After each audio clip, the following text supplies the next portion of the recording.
shoulder external rotation, but it's important to understand there's some other components that go along with that. So we'll say this is my affected side, maybe post-operative side. Maybe I have some restrictions, some limitations I'm not supposed to go past as per the surgeon or the protocol. So I wanted to be careful and mindful of that. So if I'm limited to say 15 or 30 degrees, you want to have some idea of what that might be, okay? So starting from a straight out position, right, that's your 0 point. So technically this is coming to internal rotation. So from there would be your 15 or 30 or 45 degrees or whatever it might be. So a lot of people have restriction in this range of motion anyway.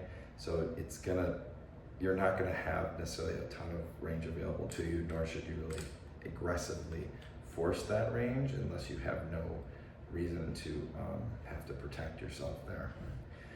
So when you are moving, this is where you can use the rest of your body, right? So I'm standing right now, so I can use my hip joints even. I can get some swivel here. So especially when you're starting off, you don't want to necessarily isolate or force that motion, especially if you have those restrictions. So we're gonna use the hips here. In this case, you could do this in sitting, but you won't have so much hip mobility available. Keep the chest nice, lifted and tall. But I do have spinal mobility here. I can twist through my spine and get quite a bit. So you can see how much that hand is moving there. That isn't actually, I'm not actually doing any rotation of the shoulder. I'm just twisting from my body, okay? So that's the biggest thing is the trunk. And then if you're standing, you have the hips too, so you go even farther. That usually ties with some of these kind of like spiral movements, especially the flexion-based stuff. So as we come out there, you've got those, and then we have the scapula, the shoulder blade, which is mostly back behind you. You can't really see it. So just imagine where my hand is here, but back behind, that's where my scapula is. So the scapula can slide in. So in this case, it would be pulling my shoulder blade back, or it can slide out, which is it kind of wraps around your body. So it's almost like that rotational motion of your shoulder blade from around your body in the horizontal. Okay, so on the earth, that's really latitude. Okay, so kind of coming around that way. Okay, so I can compensate with that, but I can also use that in combination with external rotation. So if I am restricted there, or it's painful, or I'm not supposed to go past a certain amount, I might want to focus more on moving from those other areas of the body to get some movement in those planes established before I start to get too much into the shoulder itself, because I want to protect it and I don't want to force it too much, because that's just not very natural to go like this and like crank on it like that, because that can be very uncomfortable, or even, you could hurt yourself doing that too.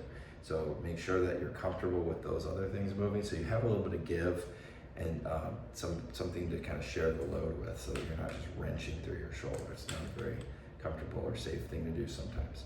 So I want to make sure I can kind of flow. I'm going to go wide with my feet here, maybe kind of swivel. If I can tolerate, shifting through my legs, get some motion there, not forcing anything through that specific motion. And what you'll probably find is that over time, that will come along naturally, because it just is going to start going with that flow. And that's really what you want anyway. You want a nice natural movement pattern. You don't want to be cranking, forcing, and working things like one piece at a time, unless there's some scar tissue or something that's absolutely necessary to work out of the system. But in most cases, it's not really needed, okay? But you do want to be aware of those for the external rotation, and being able to go back and forth, and always compare it to your other side as well. Make sure it's, you're working towards things being symmetrical and balanced. And also over time, you can also add an elevation component, which makes it even more functional, but also that for a lot of people, that's where things are less stable.